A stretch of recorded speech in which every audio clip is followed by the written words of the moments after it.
Okay, let me give you a quick overview of this fantastic template that I modified from Excel. So when you download it, the first thing, please read the instructions. They're pretty simple. I've laid it out for you. The first thing you want to do is download it onto your computer.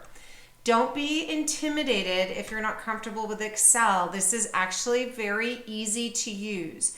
When you go to, first thing it tells you to do is go to the room lookup. And this is just for you to review and see if everything that you have in your home is listed here. If there's items listed that you don't have, you can leave them. They won't hurt anything. But if there's something that you need, it says to add it to the bottom. So do that first. Then you go to the asset list. Again, don't be intimidated. I'm going to break this down into multiple parts. So you have this asset list. It'll auto populate the date. This is a running total. You can disregard it because right now there is a sample down here on the spreadsheet that will be removed when you update it. So the next thing you want to do is just enter your information here, name, address, phone number to the right. This is if you have insurance, which I think you have homeowners, but if you have anything specific, if you have jewelry, if you have weapons, things that might have a specific insurance, you'll put the information here. If you have multiple policies, you can always add them down here in the notes. So what you'll do is you come here to the room area and you can see it's a drop down. So you will, this links to that other tab I told you just to review and not worry about if they don't, they're not relevant. So let's say in the, like for us, let's say, well, probably most people in the master bedroom, you might have some jewelry.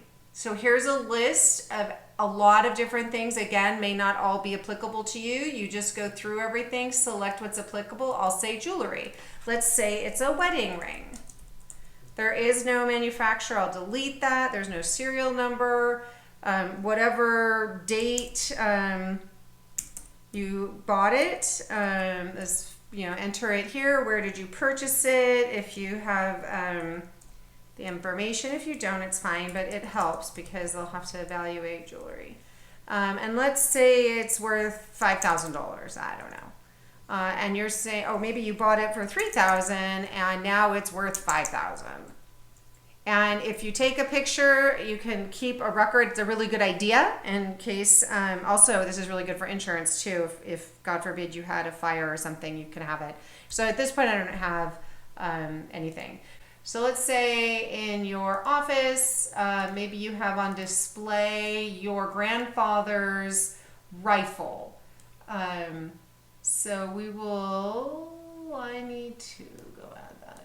There it is, weapons at the bottom. Okay, so my grandfather's rifle, I'm gonna put down here and let's put in, it's a 1902 something rifle. I'm not very well versed. So there you go.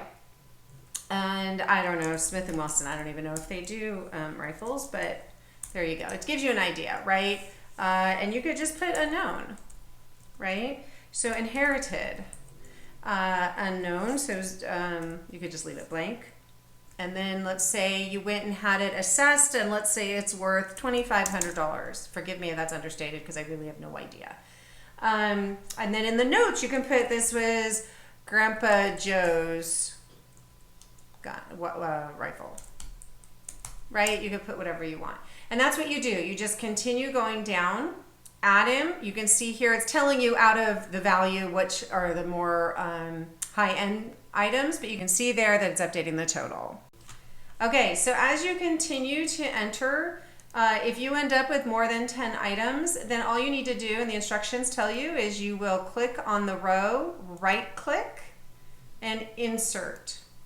The one thing I say is to be, and it says this in the instructions as well, for some reason, sometimes the formula doesn't take. You see how this flipped to 11, but this still says 10, so just make sure you go in and update it. It will print in landscape in a regular 8.5 by 11. So once you've completed it, make sure that you print it and put it with your legal documents like your estate planning. So just make sure you go through all these different items to make sure you don't miss anything. You know, maybe you have a coin collection that was your dad's, maybe you have a beautiful bottle of wine you forgot about. Just go through, there's an other if there's something that doesn't fit into one of these categories. Okay, I filled it in a little bit because I wanted to show you another feature of this. So I just went in and put in some made up random stuff. I picked different rooms. I put in whether or not I knew how much it was worth, where it was from, inherited. I put in some notes. I threw in an artwork for large dollars, and you can see how it changes the gradation, showing you the topmost expensive items. So here's what I want to show you is over here in this section in row 9, there are these buttons. If for some reason you wanted to see what was solely in one of the rooms, if you click on it, it will filter the chart below. So for example, if I select dining room, now it is only reflecting the items in the dining room. If I clicked home office, master bedroom. So I just wanted to share that with you. If you want multiple, until you fill it out, you'll have blanks. But if you want multiple, you hold down the shift key. It says right here, control, and you can just select multiple and they'll all show up. For the most part, you'll probably look at all of them, but sometimes maybe you want to look at it that way. So I just wanted to show you that. Well, hopefully this asset list is a great start for your family and for you, so that when you're no longer around to ask questions, your family will know what's either sentimental or valuable and take the appropriate action.